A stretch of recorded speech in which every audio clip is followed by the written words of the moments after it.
J'ai une devinette pour vous. Je vais vous lire un texte, je vais vous aider un peu, qui date de 1867, et vous allez me dire en commentaire de qui il s'agit. Ok ? Le progrès industriel, qui suit la marche de l'accumulation, non seulement réduit de plus en plus le nombre des ouvriers nécessaires pour mettre en œuvre une masse croissante de moyens de production, il augmente en même temps la quantité de travail que l'ouvrier individuel doit fournir.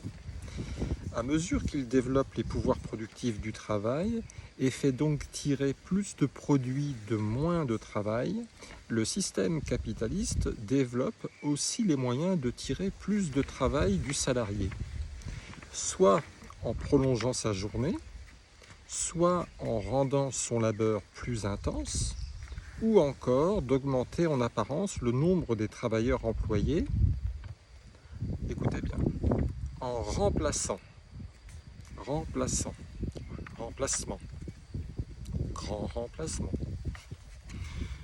en remplaçant une force supérieure et plus chère par plusieurs forces inférieures et à bon marché. L'homme par la femme, l'adulte par l'adolescent et l'enfant. Un Yankee par 3 Chinois. Voilà autant de méthodes pour diminuer la demande de travail et en rendre l'offre surabondante, en un mot, pour fabriquer des surnuméraires. Alors j'aimerais, vous me mettrez en commentaire si vous voulez bien jouer mon petit jeu, me dire à qui vous prêtez ce texte. Enfin, je pense que vous l'avez reconnu, c'est pas très compliqué. Là où j'aimerais attirer votre attention, c'est sur un Yankee par 3 Chinois, c'est-à-dire un occidental par 3 orientaux. J'aimerais là bien insister sur le fait que ça n'a pas été choisi au hasard. Un occidental par 3 orientaux. Alors, ceux qui me suivent depuis un certain temps, j'aimerais juste clarifier quelque chose. Celui qui vous parle, c'est un sang mêlé. J'ai du sang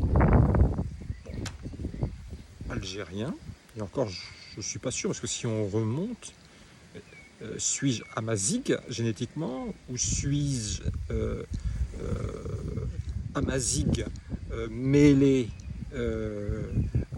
à l'arabitude, avec les conquêtes du 7e siècle?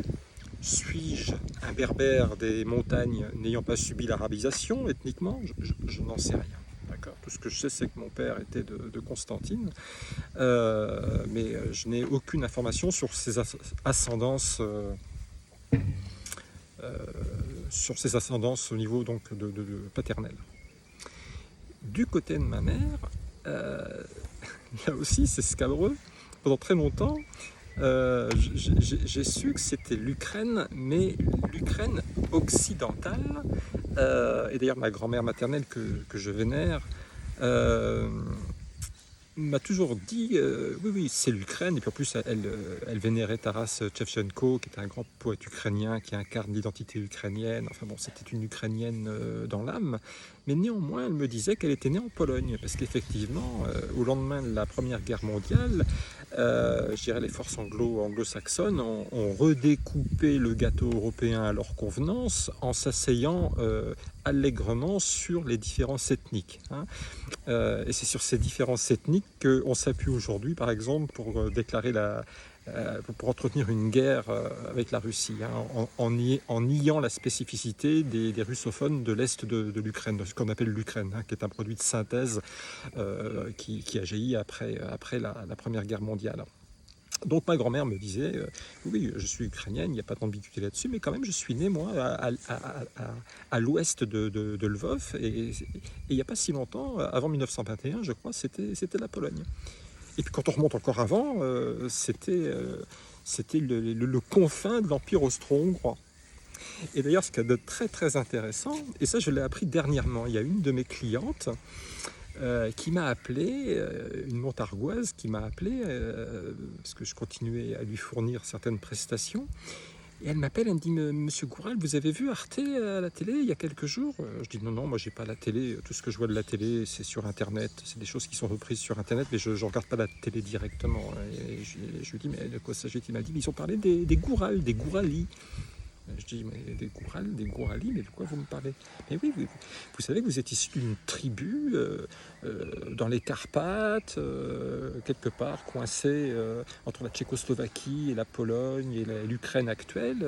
Il y a une région de montagnards, des Highlanders, des montagnards. Déjà, je savais que Goural, c'était montagnard. C'est Goural, l'Oural, ça veut dire la montagne. Goural, c'est l'homme de la montagne. Je savais que j'étais lié à la montagne. Et ça expliquait aussi un petit peu ma nature rebelle, parce que l'homme de la montagne n'est jamais soumis, hein, ni l'homme des montagnes afghanes, ni des montagnes de l'Oural, ni des montagnes de Kabylie.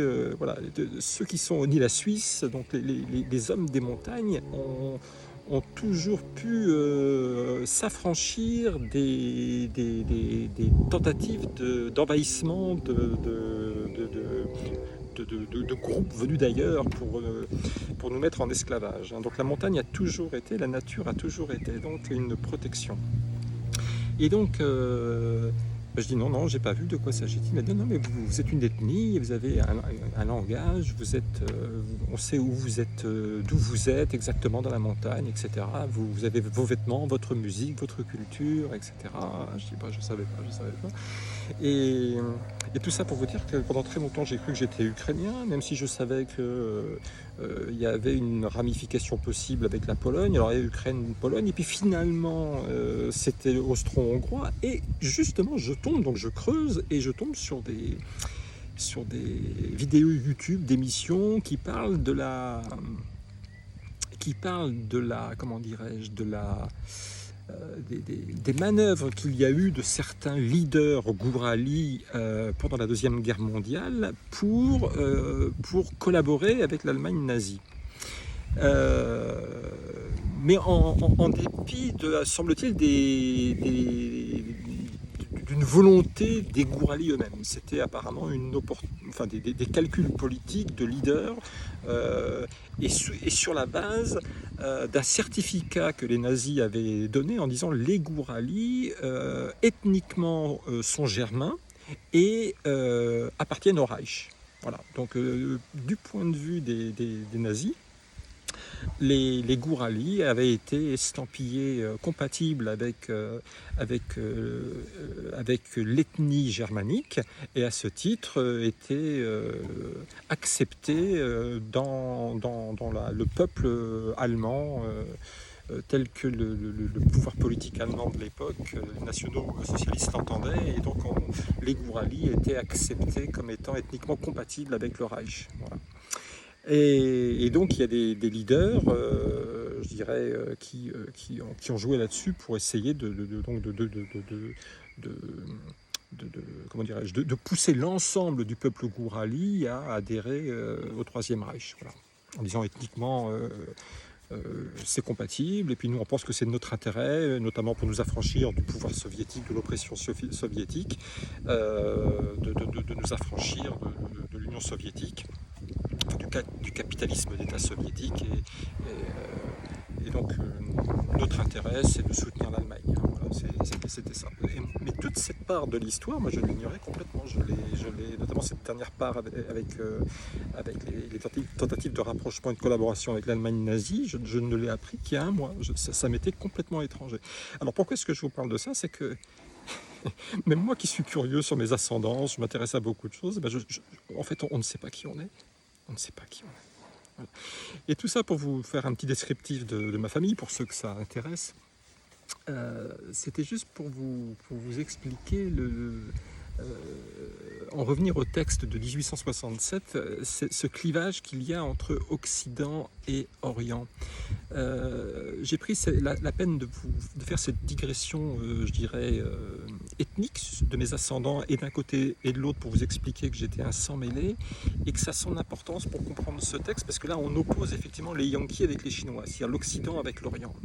Du côté de mon père c'est l'Orient et du côté de ma mère c'est l'Occident.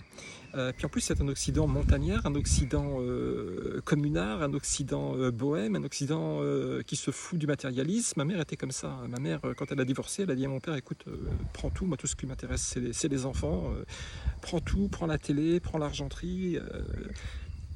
Mais mon père ne l'entendait pas de cette oreille. Lui, il voulait tout prendre. Il voulait prendre l'argenterie jusqu'à piquer la télévision en me faisant croire qu'elle n'était plus là. En fait, elle a ressuscité une fois que le divorce était terminé. Il avait tout planqué dans la cave, matérialiste qu'il est. Et il a voulu aussi se battre pour les enfants dont il n'avait rien à secouer.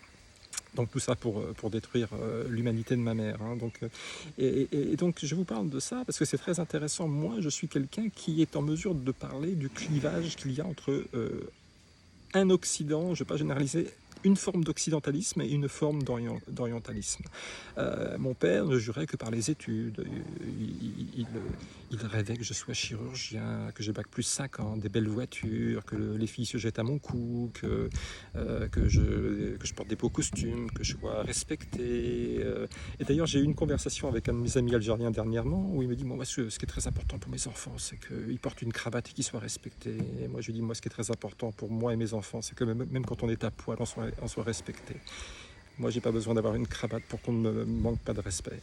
Voilà. Et là, c'est un vrai clivage. Ma maman, elle était plus dans la posture moi, je veux qu'on m'aime pour ce que je suis, indépendamment de mes ornements sociétaux, alors que mon père était plus quelqu'un qui attachait beaucoup d'importance à la construction d'un capital, à l'accumulation de richesses, à des signes extérieurs de réussite, etc. etc. Alors les deux approches sont plaidables. Hein. Je jette la pierre ni à l'un ni à l'autre. Hein. C'est pour ça que je n'oppose pas l'Occident à l'Orient.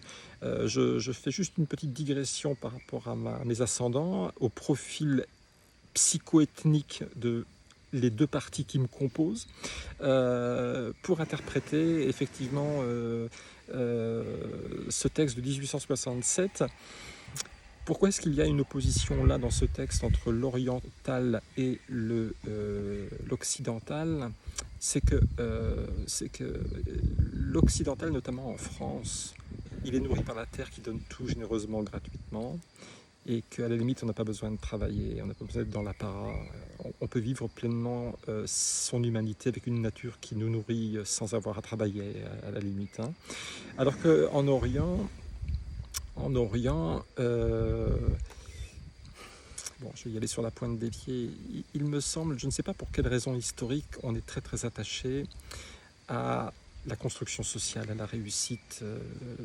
Bon, j'ai parlé de mon père qui était oriental d'Algérie, mais j'ai également le mari de la sœur de ma marraine qui est un asiatique, un vietnamien, et c'est pareil.